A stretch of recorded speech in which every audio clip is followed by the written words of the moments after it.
Lord Jesus, just thank you for bringing Ollie to Celebrate Recovery. And I just ask that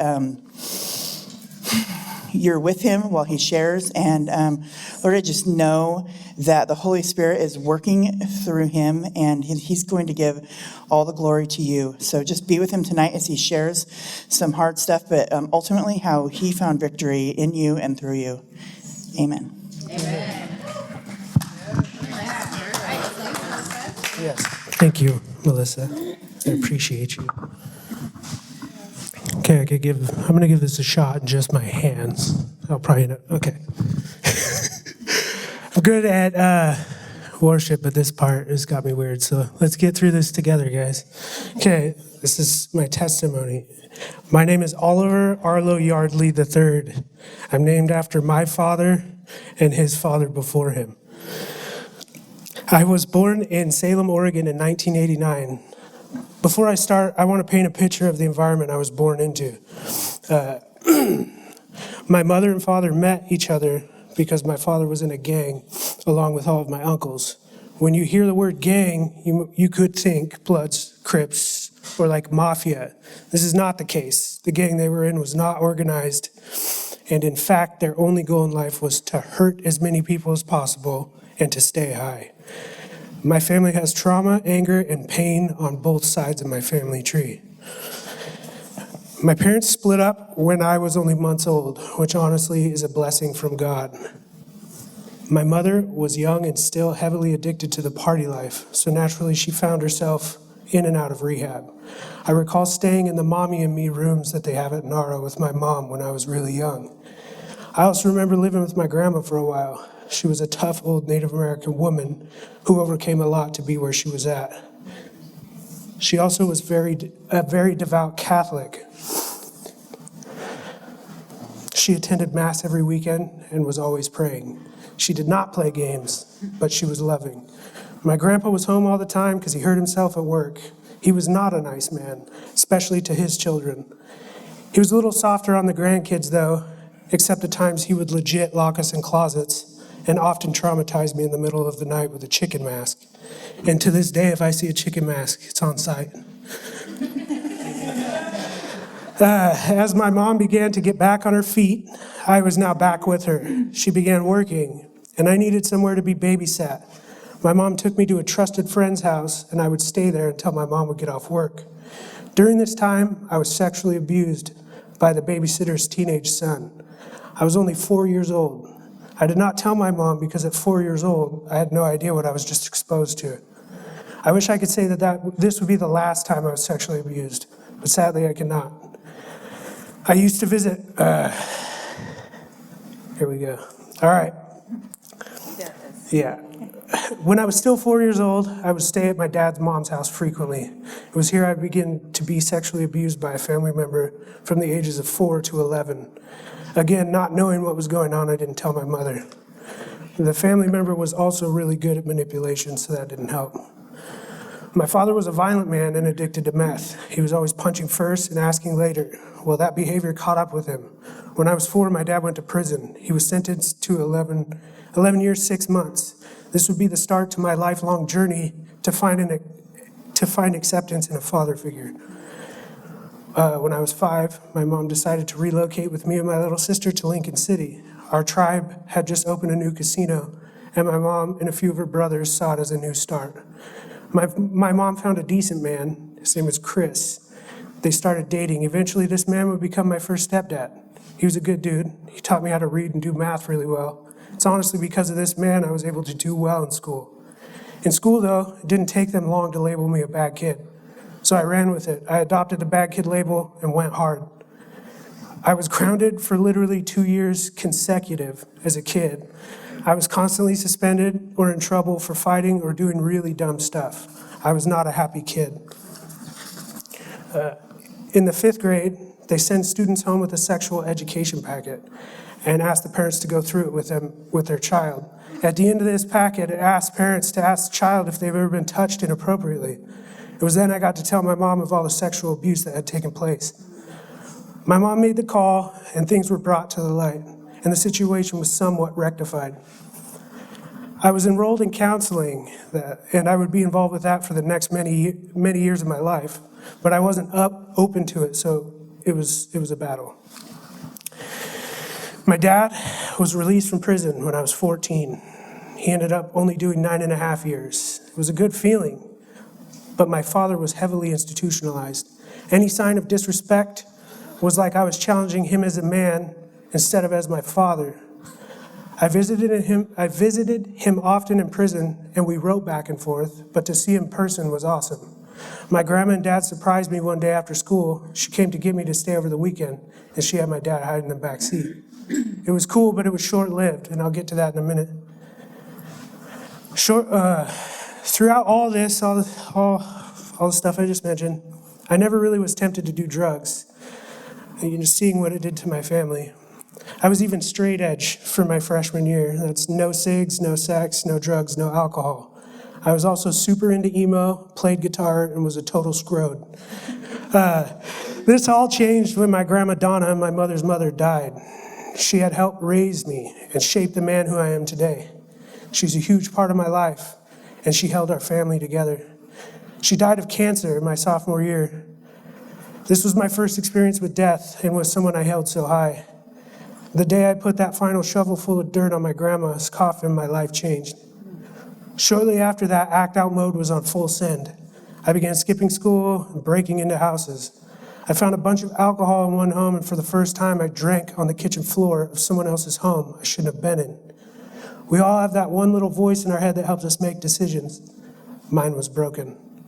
I had my first run-in with the law when I was 15. They caught me at 3 a.m. trying to break down the doors of a local surf shop located directly on Highway 101. I was caught immediately and taken to jail, and this was all because I wanted a skimboard. This is a perfect example of how broken my decision maker was. I began stealing my cousin's Adderall and selling it at school. Taking them myself, my mom recognized the behavior and she thought I was on meth. I assured her I was not, but she took me to the doctor to have a urine analysis.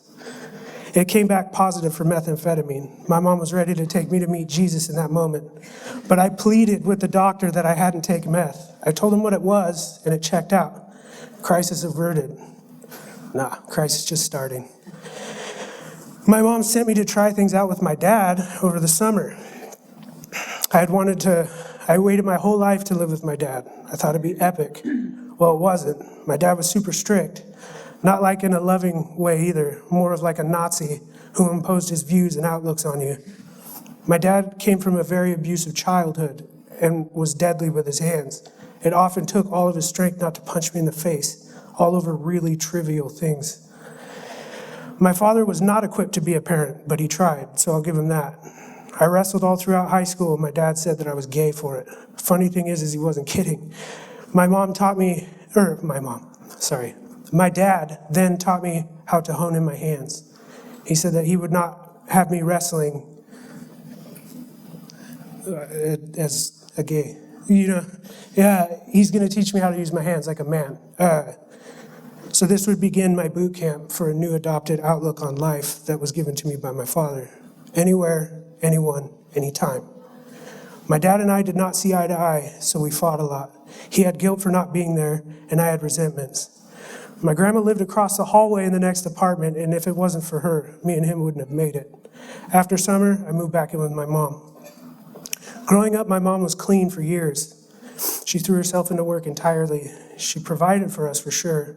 We had what we needed, but she wasn't very affectionate and rarely showed love. My stepdad was a good dude, but he often checked out mentally. My mom ended up getting hooked on painkillers. At this time, I began stealing those painkillers from her. Throughout random times of my life, most of my uncles at some point lived in my mother's house with us. My Uncle Larry was also addicted, and so I had two sources to steal from. My mom ended up going to rehab when I was 15. We were involved in her treatment program as well. Having to read letters to my mother in front of strangers was so awkward. But even still, reading those words and hearing them from the other families affected, it made no impact on my struggles with addiction. And in fact, it did the opposite. I rebelled. I began smoking weed, taking pills, drinking, having sex, fully immersing myself in that crowd of people as well.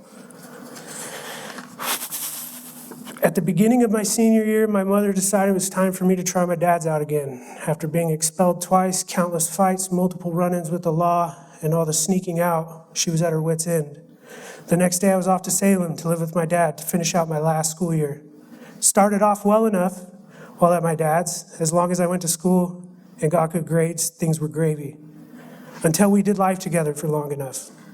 My focus was on my girlfriend that I had at the time back in Lincoln City, but I still focused on school. I wasn't bad at school. In fact, I did really well over there. I had a 3.5 and I hadn't skipped a class at all. My father's fear tactics were next level. Those things were all good until I skipped one class to meet with my girlfriend from back home. I was caught the following day, but when they called me into the office, I was holding drugs. This and a combo of other things made my dad take it too far. Got physical. He fought me like a man. I ran away, back home to Lincoln City. I ended up returning, though, to graduate. My dad and I often fought. He would say things like, "You're not even half the son I would have raised. You're gay," we'll just say, "and you'll be performing things on men before you're 20. Just to clear it up in the house of the Lord. I'm not going to speak nasty. And he proceeded to tell me a lot of other terrible things I won't get into. But I did graduate. And that very same day, I went back to Lincoln City. Back home, I worked insignificant jobs for our casino and worked with a crew of 7 of my best friends from Taft. What could go wrong? A bunch of 18-year-old kids. I don't know why they still hire young crews. Anyway, one of my friends began dealing cocaine to support his addiction, and subsequently the whole crew went down.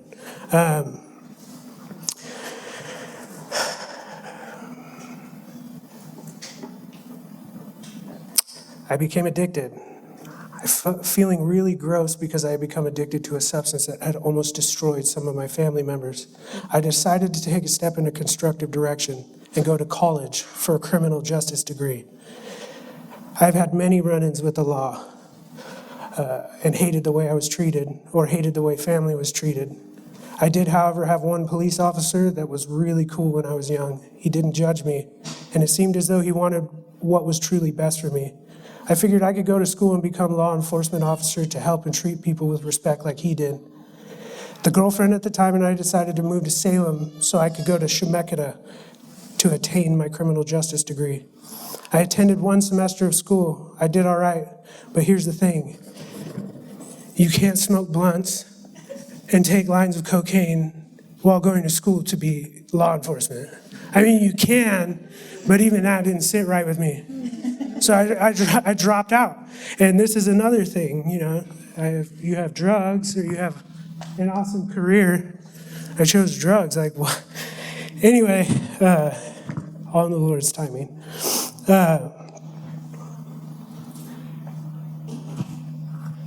We moved back to Lincoln City as we no longer had a reason to be in Salem. I caught a break and got into a career testing computer software. Finally, a job that carried weight. I thought I was sick of being a failure. I was 20 at this time, still partying, messing around with drugs. One of my favorite pastimes would be to sneak into local bars just to get into fights. In my sickness, I loved the way pain felt, causing it and taking it. One night, I destroyed my right hand during this stupid pastime, and I ended up going to the doctors the next day because I had fractured 4 bones in my hand. I needed surgery, but to put me on ice, the doctors gave me a script for Oxycontin. For a while, I took them as prescribed. Then a good old friend showed me how to make them hit your system faster. This fast-tracked me on a path to my rock bottom, and subsequently, I had provided a girlfriend with access to an opiate addiction as well. The doctors decided to take me off the pills. I experienced withdrawal. I hated it. Skin crawling, exhausted, but you can't sleep because your legs are restless. You're hungry, you can't eat because you just puke the food up. Whatever this was, I never wanted to feel it again. But instead of stopping, I sought out more because if you stay high, you won't get sick. I lost friends to heroin, to death, and becoming junkies.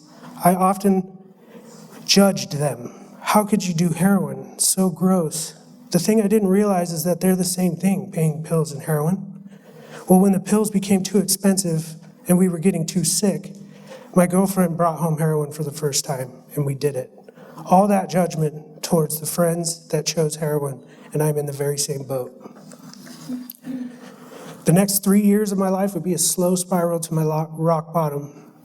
We spent all our money, we stole for it, fought for it. It had absolute control. I caught 2 charges for things that were a direct result of the drug use. The last charge I got was an eye-opener for me. I decided to check into rehab. It happened.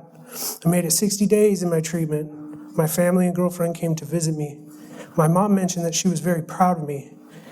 And in this very same visit, my girlfriend asked me to pack my bags and dip out. It was in this moment I knew I had to end the 7-year relationship. In my head, I'd blamed it on her anyway for bringing it home in the first place. I mean, it was all her fault, right? I ended up letting what was going on outside of rehab get to me, and I self-sabotaged my program.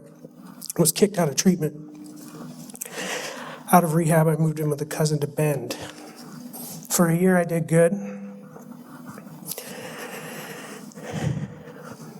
I got into fitness. I joined a mixed martial arts gym to try and use a constructive outlet, training jiu-jitsu and boxing. 6 months in, I began drinking again.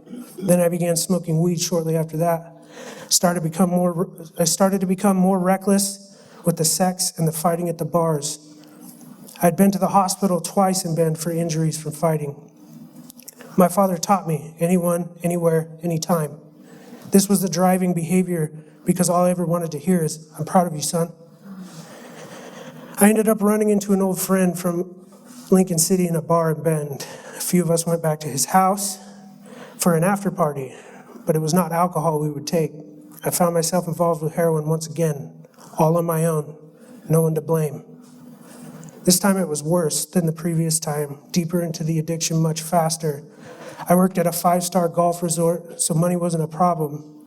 So when the smoke cleared and I was left with myself, I quickly recognized I was going down that nasty road again. I made the choice. I was done. Called my mom to see if I could get into detox and rehab. This time was different. The detox was much more painful. I couldn't get into detox, so I had to detox on my own. Due to stomach issues, withdrawal messed with the acid in my stomach, making it so I couldn't keep food down. For 3 weeks, all I could stomach was Gatorade. It was hell. I didn't understand why this time was so much worse than before. But in that darkness and agony, I began to reflect. I watched my grandma Donna growing up, and I listened to all those Sunday masses. I, by any means, wasn't practicing any type of faith, but I was raised Catholic. I was even confirmed Catholic and was an altar boy growing up.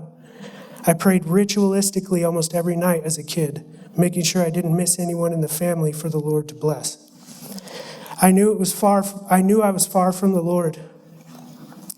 I laid on the bathroom floor and reached out to my Creator, not as a Catholic, not as a good man, as me, a sinner, right there on the floor, miserable and alone. Creator, God, Lord, I'm sorry. Help me.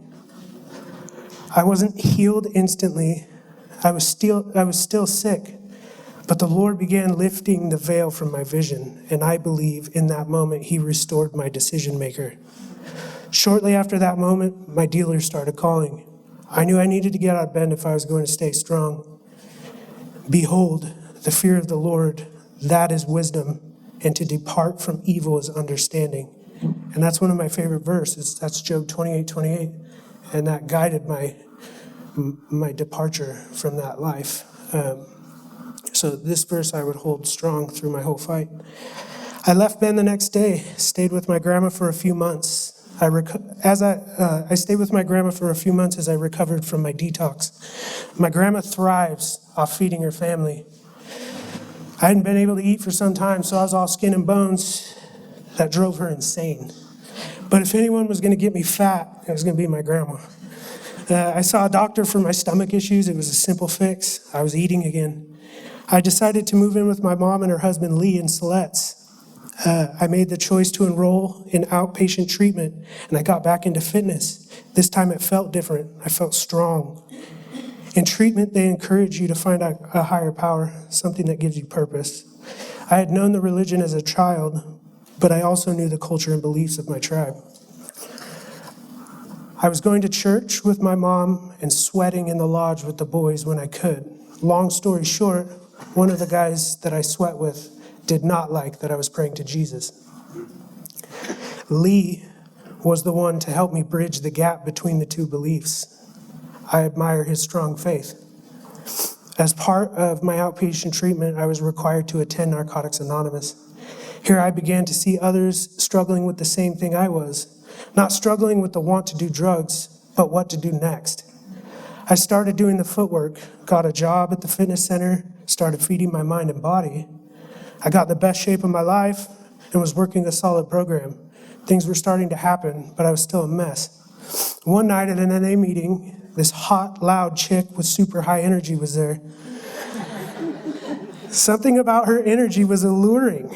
She seemed so happy and full of joy, something I knew nothing about. Her joy came from Jesus. All my life growing up in a Catholic church, I never witnessed such joy. And honestly, outside the church, I've never seen such joy. She's awesome. She invited me to church. I started attending South Beach Church that Sunday. I had been attending church for a little while, but I still had a stoic posture toward the church. I raised my hand for the altar call, was seeking the Lord in the Word, but I wasn't on fire yet. I had been watching everyone, listening to the lyrics of worship. I wasn't opposed, but I just couldn't let go of the image of the man that I thought I had to be until one service. I was absolutely wrecked by worship. The Lord spoke to my heart in that moment. So many tears.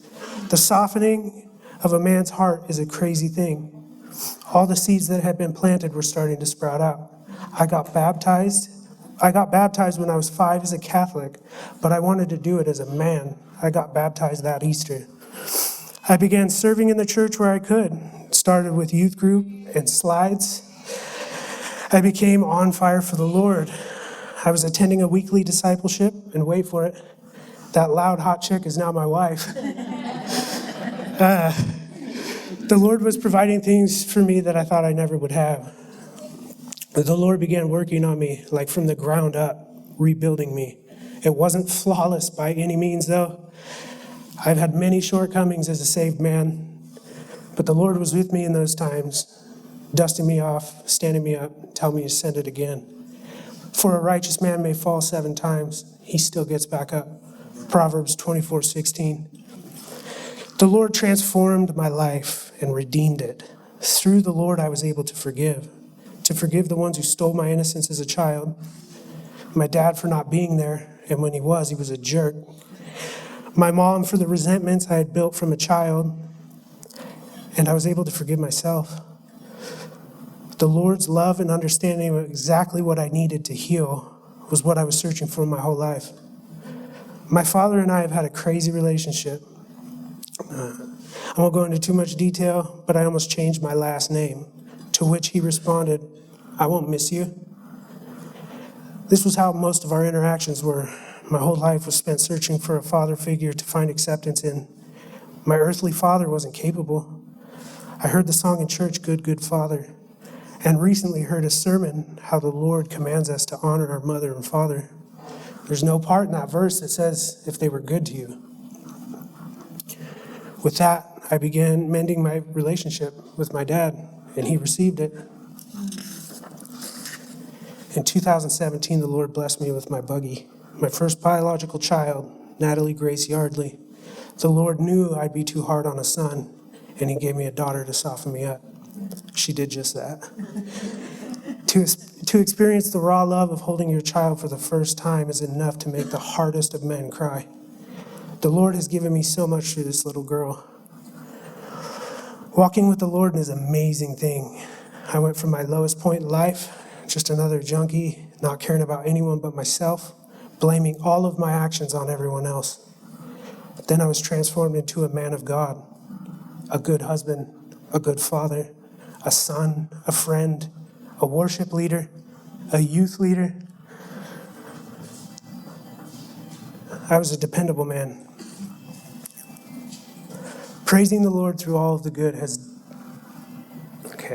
Praising the Lord for all the good he has done in my life is an easy thing. But what is it like to praise the Lord through the pain? I often heard that in sermons. I would ask myself, could you hang? The Lord would provide a scenario to test that very question. In September of 2020, Sarah and I conceived a son, Uriah. At 14 weeks, we were waiting on the test that tells you the sex of the baby. The results were not what we expected. The doctors informed us that we would be having a son, but there was a problem. Uriah had a chromosomal birth defect called trisomy 18. The chances of him making it to birth were really slim, and if he was born, he wouldn't live long. The doctors told us to abort. Sarah and I both agreed that it is not our call to take the life of our child. Whatever the outcome, we would trust God and we would love each other through this. We did just that, and let me tell you, my son is a fighter all the way through pregnancy, and he made it into the world to meet us in April 2021. They said he'd have a small chance of clearing his lungs at birth, and he did it, all on his own. Uriah made it home to hang out with his friends and family for 10 and a half days. This truly shows how strong he is. Typically, in a high-stress situation like this, people don't know where to go. To some, it can be looked at as a terrible thing. But Uriah pulled our family together closer, and he strengthened our faith. During that 10 and a half days, there was a tremendous amount of love that surrounded our son. So many people came together to take part in his little life. However, nothing will prepare you for holding your son as you watch his soul leave his body, or sitting in a room discussing arrangements at a desk with a random lady as your wife holds your son's dead body in her arms. We made arrangements. Sarah and I were dazed. It happened so fast. I don't know why it happened, but I do know and I do believe this with all my heart, that God works all things for good. I know where my son is. He's in heaven. I know that my son made an impact in a small time. I know that my son was loved every second that he was with us. I know that even when pressed with what the world thought we should do, we chose to obey God. I stand here before to tell you that even as a junkie, God redeemed me. Even when dealing with sexual abuse and trauma, God heals. Even as you walk through the death of a child, God provides strength and peace to walk through it. Even when you don't see the way, God has already paved it. And even when your earthly father is abusive, your heavenly Father wraps you up in peace and love. Even when you're 1,000 steps in the wrong direction, God is right behind you waiting to leave the 99 to save you. Even when you're overwhelmed with guilt and shame, God gives grace and mercy. He gives us hope and is a light in the darkness. My name is Oliver Arlo Yardley, and I stand here radically changed. Yet not I, but through Christ in me.